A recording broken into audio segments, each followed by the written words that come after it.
நாளை வாக்குப்பதிவு நடைபெறும் நிலையில் பூத் ஸ்லிப் மற்றும் வாக்காளர் அடையாள அட்டை இல்லாதவர்களும் 12 மாற்று ஆவணங்களை கொண்டு வாக்களிக்கலாம் என்று தேர்தல் ஆணையம் அறிவித்துள்ளது. அந்த ஆவணங்கள் எவை என்பதை பார்க்கலாம். இந்திய தேர்தல் ஆணையம் வாக்களிக்க தேவையான ஆவணங்கள் தொடர்பான விவரங்களை வெளியிட்டுள்ளது. அதன்படி பூத் ஸ்லிப் என்பது வாக்காளர்களின் விவரங்களை உறுதி செய்ய மட்டுமே பயன்படும் என்றும் அதை வைத்து வாக்களிக்க இயலாது என்றும் தெரிவித்துள்ளது. மேலும் 12 ஆவணங்களில் ஏதேனும் ஒரு ஆவணத்தை கொண்டு வாக்களிக்கலாம் என தெரிவிக்கப்பட்டுள்ளது.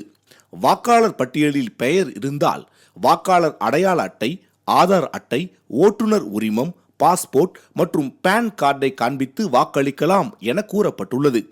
அதேபோல் ஓய்வூதிய ஆவணம், 100 நாள் வேலை திட்ட பணி அட்டை, மாற்றுத்திறனாளிகளுக்கான அரசு அடையாள அட்டை, வங்கி மற்றும் அஞ்சலகங்களில் புகைப்படத்துடன் வழங்கப்பட்ட கணக்கு புத்தகங்களை காட்டி வாக்களிக்கலாம்.